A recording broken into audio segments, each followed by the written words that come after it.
श्री शिवाय नमस्तुभ्यम, श्री शिवाय नमस्तुभ्यम, श्री शिवाय नमस्तुभ्यम, श्री शिवाय नमस्तुभ्यम, श्री शिवाय नमस्तुभ्यम, श्री शिवाय नमस्तुभ्यम, श्री शिवाय नमस्तुभ्यम, श्री शिवाय नमस्तुभ्यम। भोला सब दुख काटो हमारा, हे शंभो सब दुख काटो हमारा। शिव शंकर जपू तेरी माला, बाबा भोला जपू तेरी माला के भोला सब दुख काटो हमारा। हे विश्वनाथ सब दुख काटो हमारा, हे विश्वेश्वर नाथ सब दुख काटो हमारा। आज दिनांक 19 मई 2024, अभी वैशाख मास चल रहा है। वैशाख मास का उत्तम माह और पंडित प्रदीप जी मिश्रा द्वारा बताए हुए आज के उपाय को जरूर कीजिए। काल हर दुखहर दारिद्र कष्टहर, हर हर महादेव, शंभु शंभु शंभु हर हर महादेव। मैं प्रथम पूज्य देव गणपति गणेश जी महाराज का आह्वान करता हूं, उनसे प्रार्थना करता हूं कि आप आसन ग्रहण करें, पधार कर आसन ग्रहण करें, अवाइज समझ देवी देवताओं को आने का मार्ग दें और अपना आशीर्वाद हम सभी पर बनाए रखें। मैं यहाँ के स्थान देवता, वास्तु देवता, ग्राम देवता, क्षेत्रपाल देवता, समस्त देवी देवता और अपनी कुल देवी केशरशती माता तथा हमारे श्रोताओं की सब कुल देवी के कुल देवता सभी का आह्वान करता हूँ। उनसे प्रार्थना करता हूँ इस कथा स्थल पर पधार कर इस वट वृक्ष रूपी कथा का आप रसपान कीजिए और सभी को आनंद प्रदान कीजिए और आशीर्वाद प्रदान कीजिए। मैं अपने पितर देवता, पितर मातृ देव्यो भव, पितृदेव भव, सब पितृ देवताभ्याम नमो नमः का आह्वान करता हूं तथा अपने श्रोताओं के पितरों का भी आह्वान करता हूं। उनसे प्रार्थना करता हूं कि इस कथा का श्रवण कर अपने कुल पर अपना आशीर्वाद बरसाने रखिए। मैं आप सबों से विनती करते हुए, बाबा भोलेनाथ का मनन करते हुए, मेरे पार्वती मैया और उमानाथ, बाबा उमा माँ और उमानाथ, मेरे भोलेनाथ का वंदन करते हुए उनसे प्रार्थना करता हूँ कि आप गौर बिंदोरा का आसन ग्रहण करें और इस कथा का श्रवण करें, हमें अनुग्रहित करें। हे बाबा, आप जैसी कथा चाहें वो करा लीजिए, कर लीजिए, सुन लीजिए और सुना लीजिए। यह स्कंद पुराण आप ही का पुराण है महादेव। संतों ने कहा है कि 18वें पुराण का श्रवण करना बहुत ही भाग्यशाली होता है और यह बात ग्रंथों में भी लिखी है, जो कि यह सत्य है। हे बाबा, आपने मुझे इस लायक समझा कि मुझसे यह कथा करवा रहे हैं, इसके लिए मैं आपको धन्यवाद देता हूं। हे बाबा, मैं प्रार्थना पूर्वक निवेदन करता हूं, जिसने कभी भी मुझे एक बार भी देखा हो उनका भी कष्ट दूर कर दीजिए महादेव। मेरे से जुड़े मेरे बंधु बांधव, हित नातेदार सब पर अपनी खंड कृपा बनाए रखिए और जो भी इस कथा का ऑनलाइन श्रवण कर रहे हैं उनके कष्टों का निवारण आप त्वरित कर दीजिए। हे बाबा, मैं प्रयास कर रहा हूं कि जन जन तक पहुंचाकर इस कथा का लोगों को लाभ दूं। मेरे पास कुछ लोगों के बातें भी आ रही हैं, मेल में भी आ रहा है। लोग यह बता रहे हैं कि आप इस कथा का श्रवण मैंने 7 दिन, 11 दिन, 21 दिन नियम पूर्वक किया और अपनी मांग को बाबा के सामने रखा। बाबा ने श्रवण कर उस कथा पर शिव महापुराण की जो समापन हुआ उसमें हमें फल प्रदान किया। अब लोग प्रयास कर रहे हैं कि इस कथा का भी मैं वचन देता हूं कि आप प्रयास करके 11 दिन, 21 दिन का कथा श्रवण कर इसका भावपूर्वक आप किसी भी नाम उपाय को कर लीजिए, किसी भी मांग को कर लीजिए। बाबा एक आसन पर बैठकर उदबत्ती जलाकर या धूप जलाकर वहां पर बैठकर आप इसका रसवादन कीजिए।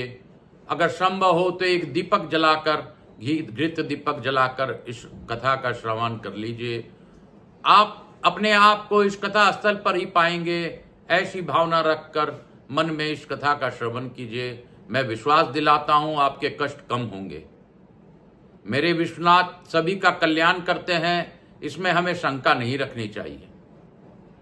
मेरे बाबा ने अपने इस लिए पार्वती मैया की बात मानी थी और मुक्ति धाम आप कह सकते हैं, मुक्तेश्वर नगरी, अभिमुक्त नगरी, काशी में उन्होंने काशी में मरने वालों के कान में गुरु मंत्र दिया है।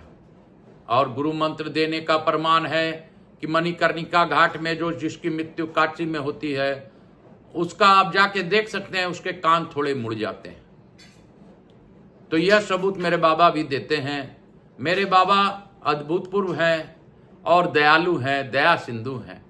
हे बाबा, आप सभी पर कृपा कर दीजिए।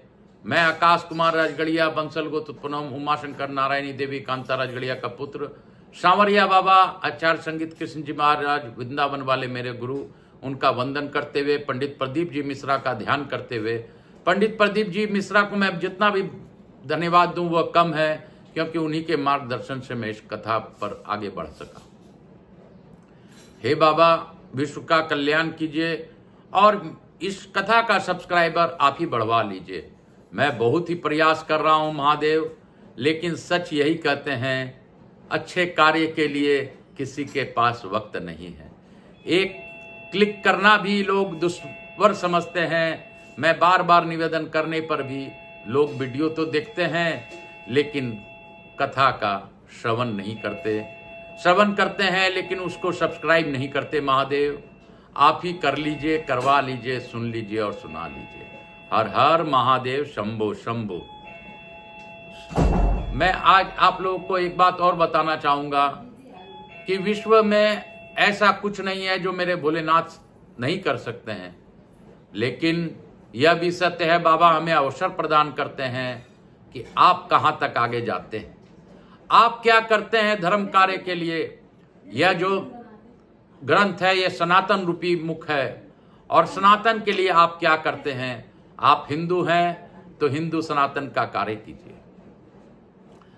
कल 20 तारीख है, कल भी हमारे हिंदुस्तान का मत का पद अधिकार प्रयोग करने के लिए लोग जाएंगे। मैं आप सबों से पुनः निवेदन करता हूं कि 20 तारीख को उड़ीसा, बिहार इत्यादि कई जगहों में वोटिंग है। आप सब वोट अवश्य करें और अपने मन से, बुद्धि से पूछकर कि कौन हम आपके लिए उत्तम है, आप उसी को वोट करें।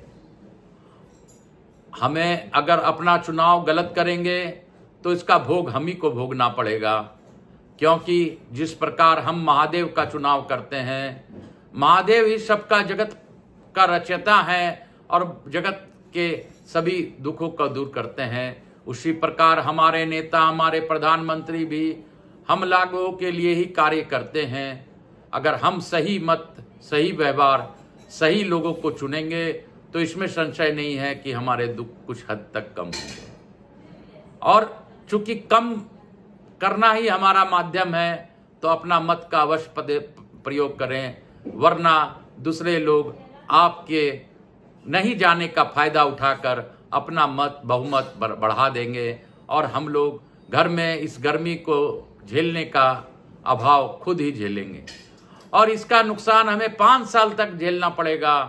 आप खुद समझदार हैं, मैं आपको क्या बोलूं। बस स्कंद पुराण की इस महाभूतपूर्व कथा में, इस महापुराण में आप सबों को फिर से निवेदन करते हुए कि अपना वोटिंग राइट का इस्तेमाल जरूर कीजिएगा। हर हर महादेव। श्री शिवाय नमस्तुभ्यम, श्री शिवाय नमस्तुभ्यम, श्री शिवाय नमस्तुभ्यम, श्री शिवाय नमस्तुभ्यम। रटा कर तू श्री शिवाय नमस्तुभ्यम, भजा कर तू श्री शिवाय नमस्तुभ्यम। जीवन का है ये सार, श्री शिवाय नमस्तुभ्यम। जीवन का है ये सार, श्री शिवाय नमस्तुभ्यम। मन भजा कर तू श्री शिवाय नमस्तुभ्यम। रटा कर तू श्री शिवाय नमस्तुभ्यम। बोला अभिमुक्त नगरी की जय, काशी काशी शिव काशी, मोक्ष नगरी काशी की जय। हर हर गंगे गंगे गंगे, गंगा गंगा गंगा स्नानम अहम करिष्ये, तत्पश्चात स्कंद पुराण पढ़िए। तो बोलो शंकर भगवान की जय, बोलो मेरे महादेव की जय। कल हम लोगों ने शिव स्कंद पुराण के हम लोगों ने जाना था कि किस प्रकार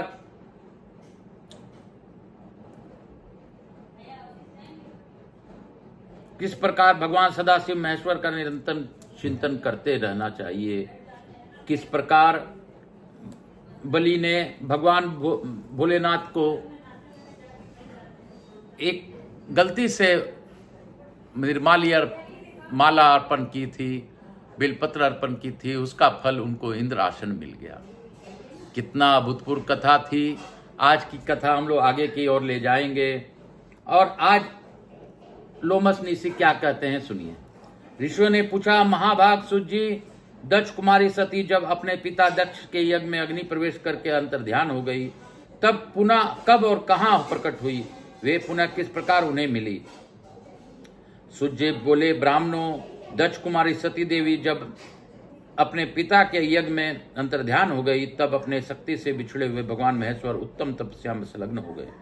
वे लीला देह धारण कर भृंगी और नंदी के साथ हिमालय पर्वत पर रहने लगे। इसी समय नमूची के पुत्र तारकासुर ने बड़ी भारी तपस्या करके ब्रह्मा जी को संतुष्ट किया। ब्रह्मा जी उस पर प्रसन्न हुए और उस दुरात्मा को इच्छा अनुसार वर देने के लिए उद्यत हो गए। बोले, तुम कोई वर मांगो। ब्रह्मा जी यह बात सुनकर तारकासुर बोला, प्रभु, यदि आप मुझ पर प्रसन्न है तो मुझे अजर, अमर और अजय बना दीजिए। ब्रह्मा जी ने कहा, तू अमर कैसे हो सकता है? जो इस संसार में जन्म ले चुका है उसकी मृत्यु अटल है। तारकासुर बोला, तब मुझे अजय बना दीजिए। ब्रह्मा जी ने कहा, देवराज, तू अजय होगा, इसमें संशय नहीं है, परंतु एक बालक को छोड़कर अन्य सब से ही तेरी अजयता रहेगी। इस प्रकार वरदान पाकर तारकासुर बड़ा बलवान हो गया। उस समय देवता लोग राजा मूर्छुकुंद का सहारा लेकर तारकासुर के साथ युद्ध करते और विजयी होते थे। मुचुकुंद के ही बल से देवताओं ने विजय प्राप्त की। तब उन्होंने सोचा, इन दिनों हमें निरंतर युद्ध में रहना पड़ता है, ऐसे समय में हमारा क्या कर्तव्य है, अथवा भवितव्यता ही ऐसी है। ऐसा विचार कर वे ब्रह्मा जी के लोक में गए और उनसे सामने खड़े होकर स्तुति करने लगे। स्तुति के पश्चात वे बोले, महाभाग प्रभु, आप दैत्य पतियों से हमारी रक्षा करें। उसी समय आकाशवाणी हुई, देवताओं, तुम जितनी जल्दी हो सके मेरी आज्ञा के यथावत पालन करो। भगवान शिव के जब कोई महाबली पुत्र उत्पन्न होगा, तब वही पुनः युद्ध में तारकासुर का वध करेगा, इसमें संशय नहीं है। सबकी हृदय गुफा में निवास करने वाले भगवान शंकर जिस किसी उपाय से पत्नी का पाणिग्रहण करें, वह तुम्हें करना चाहिए। इसके लिए महान प्रयत्न करो, मेरा यह वचन अन्यथा न होने पावे। यह आकाशवाणी सुनकर देवताओं को बड़ा आश्चर्य हुआ। वे सब बृहस्पति जी के आगे करके हिमालय पर्वत पर आए और इस प्रकार कहने लगे, महाभाग हिमालय, तुम समस्त पर्वतों के स्वामी हो। यक्ष और गंधर्व तुम्हारे सेवन करते हैं। हम तुमसे कुछ निवेदन करेंगे। हम सब देवताओं की बात तुम्हें माननी चाहिए। लोमस जी कहते हैं, देवताओं के इस प्रकार प्रार्थना करने पर पर्वत श्रेष्ठ हिमवान हंसकर बोले, एक तो मैं अचल हूँ, चल फिर नहीं सकता, दूसरे मेरे पंख कट गई है, अतः उड़ नहीं सकता। ऐसी दशा में आप लोगों को किस काम आ सकता हूँ?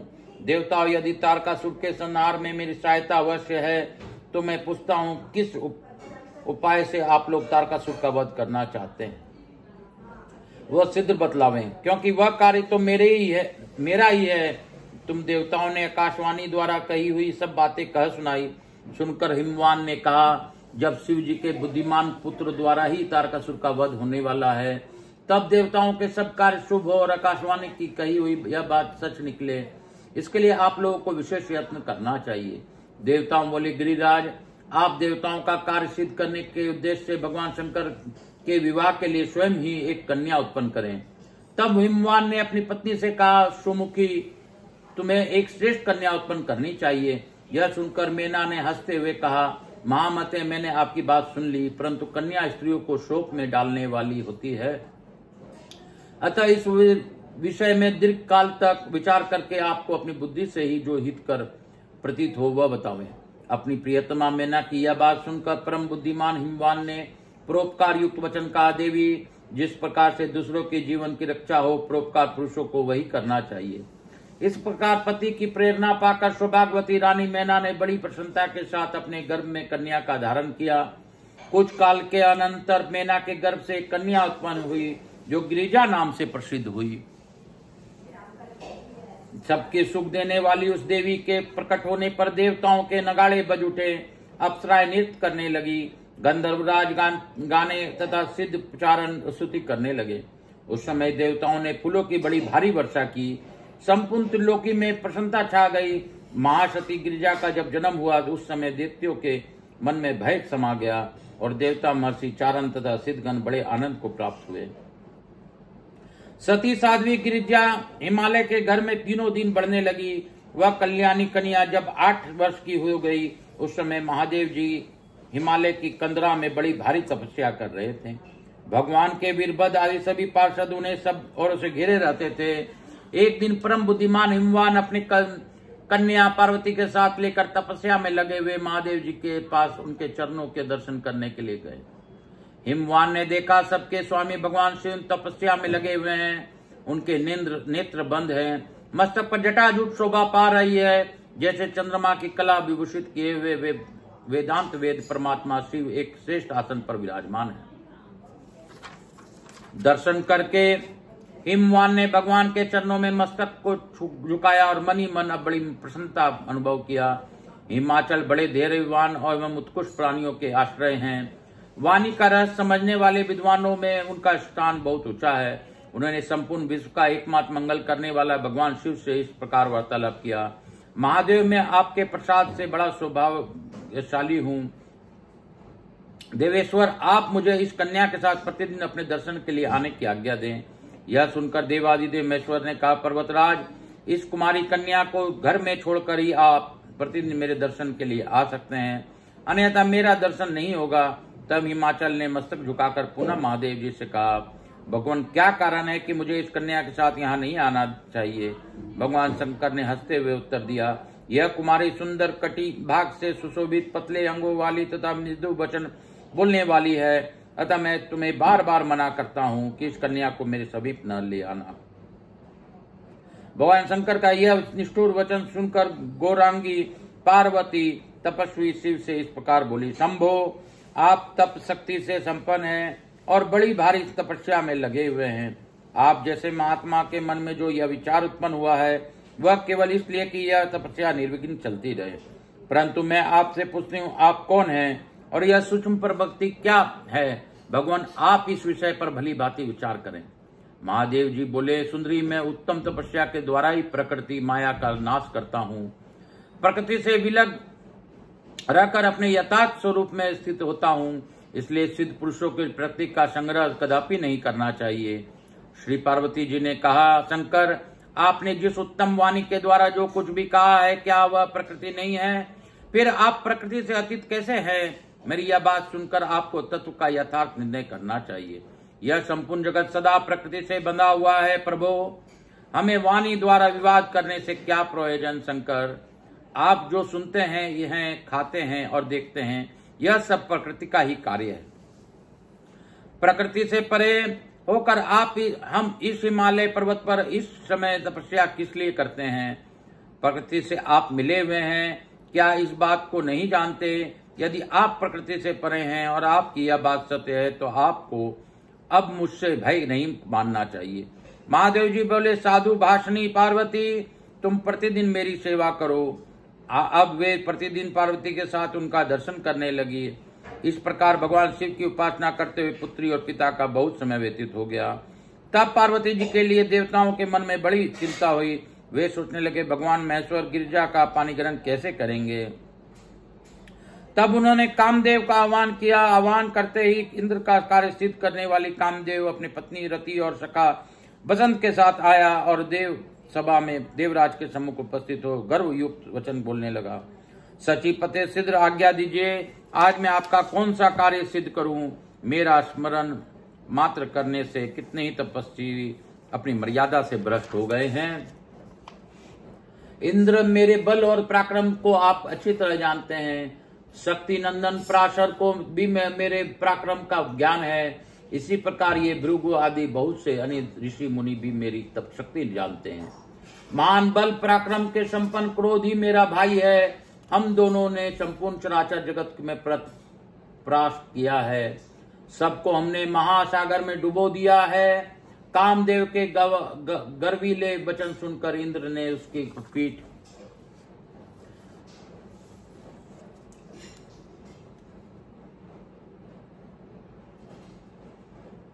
ठोकते हुए कहा, वीरवर, पूर्व काल में तुमने जो जो कार्य किए हैं उनका किसी प्रकार वर्णन नहीं हो सकता। हम सब देवता तुमसे परास्त हो चुके हैं। मदन, तुम सदैव आप हमको जीतने के समय समर्थ हो। इस समय देवताओं का कार्य सिद्ध करने के लिए तुम भगवान शंकर पर चढ़ाई करो। महामते ऐसी चेष्टा करो जिससे भगवान शिव पार्वती के साथ विवाह कर ले। देवताओं के इस प्रकार प्रार्थना करने पर संपूर्ण विश्व का मन मोह लेने वाला मदन अप्सराओं के साथ लेकर बड़ी उतावली के साथ चला। हिमालय पर पहुंचकर योद्धाओं श्रेष्ठ कामदेव, रति और बसंत के साथ सब और सुशोभित दिखाई देने लगा। उसके मन में पिनाक पानी भगवान शंकर का विजय पाने की अभिलाषा जाग उठी थी। रंभा, उर्वशी, पुंजी, कस्थला, सुकेशी, मिश्रकेशी, सुंदरी, तिलोत्तमा तथा इसी श्रेणी को अन्य उपसाय वहां कामदेव के कार्य में सहायता देने के लिए आई। वहां का आकाश असमय से ही कोकिलाओं से आच्छादित हो गया। अशोक, चंपा, आम, जोई, कदम, नीम, चिरौंजी, कटहल, आम, अमलता, चमेली, अंगूर की लताएं तथा अनेक प्रकार के नागेश केसर वृक्ष हरे भरे एवं फल फूले दिखाई देने लगे। इसी समय धनुर्धर कामदेव ने देवदारू वृक्ष की छाया में बैठकर अपने धनुष पर 5 बाण चढ़ाए और भगवान शंकर की ओर दृष्टिपात किया। वे उत्तम आसन पर विराजमान हो तपस्या में संलग्न थे। उनके जटाजूट में गंगा जी विराजमान थी। चंद्रमा की कला उनके मस्तक की शोभा बढ़ा रही थी। उनके श्रीअंगों की कांति कपूर के समान गौर थी। तपस्या में तत्पर हो रुद्राक्ष माला और विभूति से विभूषित होकर वे वहीं बड़ी शोभा पा रहे थे। बसंत सहित कामदेव जब महादेव जी के अपने वाणी से बिंदने की इच्छा की, उसी समय परम मंगलमयी जगत जननी गिरजा अपने सखियों के साथ पूजन करने के लिए भगवान सदाशिव के समीप आई। वे चंद्रमा की किरणों में समान मनोहर थी। उन्होंने भगवान नीलकंठ के कंठ में धतूरे के फूलों की माला पहना दी और सुंदर वदनार विंद के सुशोभित त्रिनेत्रधारी भगवान शिव की शोभा निहारने लगी। इसी बीच में बसंत की सहायता पाने वाले कामदेव ने सम्मोहन बाण नामक बाण से भगवान महेश्वर को बीत डाला। बाण का आघात लगने पर शंकर जी ने धीरे से नेत्र खोलकर शिव पार्वती जी को देखा, जो संपूर्ण मंगलों की और मंगलमय बनाने वाली एकमात्र देवी है। लोक पावनी गिरजा नंदिनी को और दृष्टि डालते ही कामदेव ने उन्हें व्याकुल कर दिया। वे पार्वती के दर्शन मात्र से मोहित हो गए। फिर साथ अपने स्थिति का ध्यान आते ही भगवान शिव ने नेत्र आश्चर्य से खिल उठे। उन्होंने मन ही मन खेद प्रकट करते हुए कहा, मैं स्वतंत्र हूँ, निर्विकार हूँ, जो तो भी आज इस पार्वती के दर्शन से मोहित क्यों हो गया? कहां से, किससे और किसने मेरे यह अप्रिय कार्य किया है? तदनंतर शंकर जी ने सब दिशाओं की ओर दृष्टि दौड़ाई। उसी समय दक्षिण दिशा में कामदेव दिखलाई दिया, जो हाथ में धनुष लेकर भगवान सदाशिव पर प्रहार करने के लिए उद्यत था। उसने चढ़े हुए धनुष को खींचकर मंडलाकार कर रखा था और पुनः बाण संधान करके मदान तक शिव को बिदना ही चाहता था। तब तक भगवान महेश्वर की रोषपूर्ण दृष्टि उसके ऊपर पड़ी। भगवान ने तीसरा नेत्र खोलकर उसकी ओर देखा। देखते ही मदन आग की उठती हुई लपटों में गिर गया। उसे भस्म होते देख ही देवताओं ने बड़ा हाहाकार मचा। देवता बोले, देवदेव महादेव, आप देवताओं के वर दीजिए। हमने गिरिराज नंदिनी पार्वती की सहायता के लिए कामदेव को यहाँ भेजा था। उसका कोई अपराध नहीं था। अपने महातेजस्वी काम को व्यर्थ ही दग्ध किया है। विश्व के एकमात्र बंधु भगवान शिव, आपको अपनी उत्कृष्ट तेज से इस समय देवताओं का कार्य सिद्ध करना चाहिए। शंभु, आपके द्वारा इस पार्वती के गर्भ से जो पुत्र उत्पन्न होगा, उसी से हमारा सब कार्य सिद्ध होगा। महादेव तारकासुर ने जब सब देवताओं को बहुत सताया है, उसने बहन से हमारी रक्षा करने के लिए इस कामदेव के जीवन दान दे। आप पार्वती जी का पानी ग्रहण करें। महाभाग देवताओं का कार्य सिद्ध करने के में आप अपनी शक्ति लगावें। गजासुर से आप ही ने हम सब देवताओं का उद्धार किया। कालकूट विषय में भी आप ही ने हमारी रक्षा की है। भगवान, यह कामदेव देवताओं के कार्य सिद्ध करने के लिए आया था। यह हमारे उपकार में संलग्न कर रहा है, अतः आप इसकी रक्षा करनी चाहिए। तब भगवान महेश्वर ने देवताओं से रुष्ट होकर कहा, देवगण, तुम सबको कामना रहित होना चाहिए। इंद्र आदि देवता जब जब कामदेव के आगे रखकर चले हैं, तब तब अपनी मर्यादा से भ्रष्ट हुए हैं। दुख में पड़े हैं और दीनता में भागे हुए हैं। अतः मैंने सबकी शांति के लिए कामदेव को जलाया है। तुम सब देवता, शूद्र, महर्षि तथा दूसरे प्राणी भी अब निर्भय होकर तपस्या में मन लगाओ। आज संपूर्ण जगत में को मैंने काम और क्रोध से सुन कर दिया है। देवताओं, यह पापी काम दुख की जड़ है, अतः आज मैं इस जीवन नहीं दान नहीं दूंगा। तुम अवसर की प्रतीक्षा करो। भगवान शिव के ऐसा कहने पर सब महर्षियों ने उनसे कहा, शंभु, आपने जो कुछ कहा है सब हमारे लिए परम कल्याणकारी है, किंतु देवेश्वर, हम भी कुछ निवेदन करना चाहते हैं, इसे ध्यान पूर्वक सुने। जिस प्रकार इस संसार की सृष्टि हुई है, उसके अनुसार संकल्प रूप काम ही इसका अधिष्ठान है। काम के बिना यह सृष्टि कैसे होगी? यह विश्व काममय है। इसमें ऊपर उठे हुए आप परमेश्वर ही निष्काम हैं। इतना कहकर मुनि सिद्ध और चारणों ने भगवान सदाशिव की स्तुति और वंदना की। तदनंतर वे वहां से शीघ्र अंतर्ध्यान हो गए। कामदेव को जलाकर महादेव जी अदृश्य हो गए। उस समय पार्वती जी वहीं रति को रोती हुई देखकर बोली, दर्शकी, तुम शोक न करो, मैं कामदेव को जीवन दिलाऊंगी। पार्वती के इसका आश्वासन देने पर पतिव्रता रति ने पति के पुनः प्राप्त करने के लिए बड़ी भारी तपस्या आरंभ की। तदंतर पार्वती भी वहीं रहकर तपस्या में लग गई। उस समय माता पिता ने उन्हें रोकते हुए कहा, बेटी, अभी तुम बालिका हो, सिद्ध घर चल, तो तपस्या का श्रम उठाने योग्य नहीं है। पार्वती बोली, माता और पिताजी, मैं घर नहीं चलूंगी, आप मेरी प्रतिज्ञा सुने। मैं उत्तम तपस्या के द्वारा भगवान शंकर को पुनः यहाँ बुलाकर उनकी वरण करूंगी। योग कहकर मनस्विनी पार्वती एकाग्रचित हो बड़ी तपस्या के द्वारा भगवान शिव का आराधन करने लगी। उस समय जया, विजया, माधवी, सुलोचना, श्रुता, शुकी, परमलोभा, शुभगा, श्यामा, चित्रांगी, वारुणी और सुधा, ये तथा और भी बहुत सी सखियां गिरजा नंदिनी की सेवा में रहने लगी। परमात्मा रुद्र ने कामदेव को जहां दग्ध किया था वहीं एक वेदी बनाकर पार्वती जी उस पर विराजमान हुई। वे अन्न और जल फल त्याग कर केवल हरे पत्ते खाकर रहने लगी। तत्पश्चात हरे पत्ते भी छोड़ दिए और सूखे पत्तों पर निर्वाह करने लगी। आगे चलकर जब उन्होंने सूखे पत्ते भी त्याग दिए तब वे अपर्णा नाम से विख्यात हुई। सूखे पत्ते छोड़कर वे कुछ काल तक केवल जल पर रही, फिर उसे भी छोड़कर वायु पीकर रहने लगी। इस प्रकार सती साध्वी गिरजा दीर्घ काल तक तपस्या में लगी रही।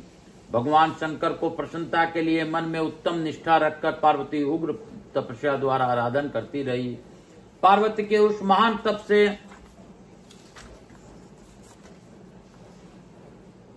संपूर्ण चराचर जगत संतप्त होने लगा।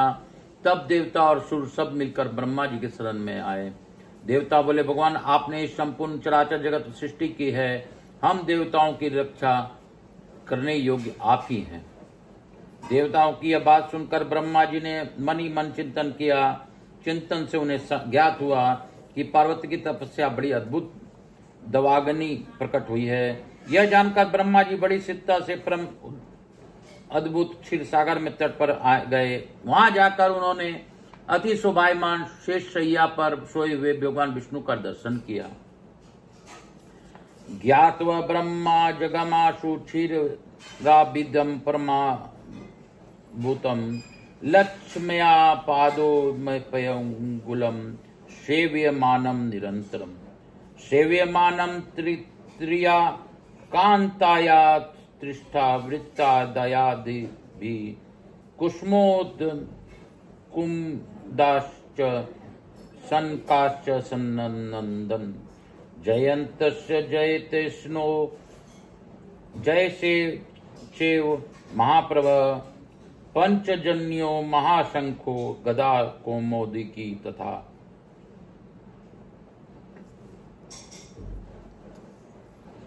तत्र सुप्ते सुप्रियते सोशक्ये चित्र शोभने दुरस्तने नापी तक्षणो नत धर धारणी धरिना नव शक्ति युक्तम विष्णु पार्षदे परिवार प्रीतम सनातनो महाभाग प्रसुप्तो विजयो रजित सनत कुमार स्तुपा नारद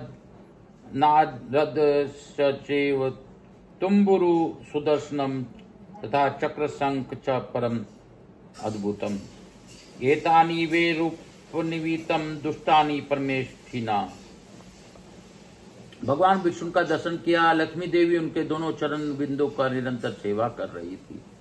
गरुड़ जी कुछ दूर पर मस्तक झुकाए हाथ जोड़े प्रभु के सेवा में खड़े थे।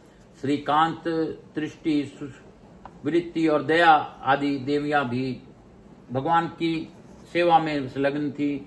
9 शक्तियों से संपन्न भगवान विष्णु अपने पार्षदों से घिरे हुए थे। कुमुद, कामुदान, सनक, सनंदन, महाभाग, सनातन, परशुत, विजय, अरिजित, जयंत, जय सेन, परम कांतिमान, जय जय, सनत कुमार, उत्तम तपस्वी नारद, तुम्ब्रु, महाशंख, पांचजन्य, कुमोद की गदा, सुदर्शन चक्र तथा परम अद्भुत सांख नामक धनुष, ये सब वहां ब्रह्मा जी के मूर्तिमान दिखाई दिए। सब देवताओं ने परमात्मा भगवान विष्णु के समीप आकर जाकर उनसे प्रार्थना पूर्वक कहा, माँ विष्णु, हम पार्वती जी के अत्यंत उग्र तपस्या से जले जा रहे हैं और संतप्त होकर आपकी शरण में आए हैं। आप हमारी रक्षा करें, रक्षा करें। तब शेषनाग की सैया पर बैठे हुए परमेश्वर श्री हरि इस प्रकार बोले, देवताओं, आज तुम लोगों को साथ लेकर परमेश्वर महादेव के पास चलता हूँ। हम सब लोग मिलकर उनसे प्रार्थना करें कि वे पार्वती के साथ विवाह करने का तत्पर हो। भगवान शिव पुराण पुरुष हैं, सबके अधीश्वर हैं, वे सबके लिए वेरणीय, वर्णीय तथा सेव्य हैं। उत्तम स्वरूप की प्रकाष्ठा है तथा वे ही परात्पर परमात्मा है। इस समय वे तपस्या में लगे हैं, हम सब लोग उन्हीं के शरण में चले। बोलो शंकर भगवान की जय, बोलो मेरे महादेव की जय, बोलो मेरे विश्वनाथ की जय। काशी काशी शिव काशी, मोक्ष नगरी काशी की जय। आज गुरु आज्ञा लेकर कथा को यहीं पे विराम दूंगा और मैं आप सबको पुनः वंदन करते हुए अनुरोध करता हूं, आकाश राजगढ़िया यूट्यूब चैनल को ज्यादा से ज्यादा लोगों तक पहुंचाइए। आप इस कार्य को करके देखिए, आपके जीवन में तकलीफें कम होने लगेंगी। मेरे महादेव आपकी रक्षा करेंगे। काल हर, दुख हर, दारी धर, कष्ट हर, हर हर महादेव, शंभो शंभो, हर हर महादेव। मैं आप सबों को वंदन करते हुए यह बार बार कहूंगा कि आप एक बार शिव कार्य करिए और आप इसका लाभ अपने जीवन भर उठाइए। आपको मेरे भोलेनाथ हमेशा ही संभाल के रखेंगे, इसमें कोई शक नहीं। दुख सुख आना जाना ये लगा ही रहेगा। हम जब तक जीवित हैं दुख हमारे पीछा नहीं छोड़ेंगे, इसीलिए हमें भोलेनाथ के शरण में रहना चाहिए। भोलेनाथ ही हैं जो परम कल्याणी हैं, सभी के दुखों को तारने वाले हैं। वह दुख देवताओं के भी तारे हैं, उन्होंने ही राक्षसों का भी दुख को तारा है, उन्होंने ही भूत प्रेत पिशाच सभी को अपनाया है। और वह महेश्वर कपूर के समान गौर हैं, लेकिन विभूति हमेशा उन्होंने अपने अंगों में लगाया है। वह शमशानवासी हैं, शमशान का सारा अगर कोई राख भी अगर स्वीकार करते हैं तो मेरे भोलेनाथ ही। आप भोलेनाथ के साथ मेरे महादेव का स्मरण करके देखिए, मेरे बाबा की कृपा आपको हमेशा मिलती ही रहेगी। मेरे शंभो, मेरे विश्वनाथ हमेशा आपकी रक्षा करेंगे, इसमें शंका नहीं है। कभी हमें संशय करना ही नहीं चाहिए कि मेरे विश्वनाथ आपकी रक्षा न करें। आप मेरे विश्वनाथ का एक कार्य करके देखिए, बाबा आपके लिए 10 कार्य करेंगे। बाबा का ही कार्य है कि सनातन रूप इस कथा का प्रचार प्रसार करना। मैं तो अपना धर्म पालन कर रहा हूं, आप भी करके देखिए। काल हर, दुख हर, दारी धर, कष्ट हर, हर हर महादेव, शंभो शंभो, हर हर महादेव। हम लोग लघु आरती करेंगे और इस कथा का यहीं पर विराम। कपूर गौरम करुणावतारम संसार सारम भुजगेंद्रहारम सदा वसंतम हृदयारविंदे भवम भवानी सहितम नमामि। यहाँ के स्थान देवता, वास्तु देवता, ग्राम देवता, क्षेत्रपाल देवता, समस्त देवी देवताभ्यो नमः। हर हर महादेव, शंभो शंभो। मातृ देवी व पितृदेव व सब पितृ देवताभ्याम नमो नमः। भक्त वत्सलाय नमो नमः। स्कंद पुराणाय नमो नमः। समस्त देवताभ्यो नमो नमः। ग्राम देवताभ्यो नमो नमः। क्षेत्रपाल देवताभ्यो नमो नमः। शीतलीकरम हम कर्षित हर हर महादेव। श्री शिवाय नमस्तुभ्यं हर हर महादेव। श्री शिवाय नमस्तुभ्यं मातृदेवी व पितृदेव भव सब पितृ देवताभ्याम नमो नमः। हर हर महादेव, हर हर महादेव। स्थान देवता, वास्तु देवता, ग्राम देवता, गणपति गणेश जी नमो नमः। समस्त देवी देवताभ्यो नमो नमः। मैं प्रथम पूज्य देव गणपति गणेश जी महाराज, लक्ष्मी जी महारानी, रिद्धि सिद्धि शुभ लाभ कुबेर जी महाराज और से अनुरोध करता हूं हमारे यहाँ निवास कर सब पर अपनी अखंड कृपा बनाए। आवाज समस्त देवी देवताओं से अनुरोध करता हूं कि आप हमें आशीर्वाद प्रदान कर अपने स्थान को गमन करें। पुनः बुलाने पर पधार कर हमें आशीर्वाद प्रदान करें। मैं अपने भोलेनाथ मैया पार्वती का धन्यवाद देता हूं कि उन्होंने गौर बिंदोरा के रूप में इस कथा का श्रवण किया। हमें आशीर्वाद प्रदान करें, सभी का कल्याण करें, विश्व का कल्याण करें। काल हर दुख हर दारी धर कष्ट हर, हर हर महादेव। स्कंद देवता का भी मैं प्रणाम करता हूं कि उन्होंने इस कथा का श्रवण किया और अद्भुत रूप से हमें आशीर्वाद प्रदान किया। आज की कथा बहुत ही अभूतपूर्व कथा थी। महादेव का तप और पार्वती मैया का तप के बारे में बताया है। अद्भुत कथा हमें सुनने मिल रही है। हमने यह कुछ बातें शिव महापुराण में भी सुनी है। उसी का स्कंद पुराण में विस्तार से बताया गया है। स्कंद पुराण शिव महापुराण का ही अंश है। 18 पुराण शिव महापुराण के अंश को ही मानना चाहिए और स्कंद पुराण को भावपूर्वक श्रवण कर आप आनंद प्राप्त करें। मैं आपको विश्वास दिलाता हूं कि 18 पुराण जो आप सुनेंगे आपके जीवन से कष्ट कम होने लगेंगे। काल हर दुख हर दारी धर कष्ट हर, हर हर महादेव। शंभु शंभु। बाबा भोलेनाथ की जय। हर हर महादेव, घर घर महादेव। श्री शिवाय नमस्तुभ्यं। हर हर महादेव।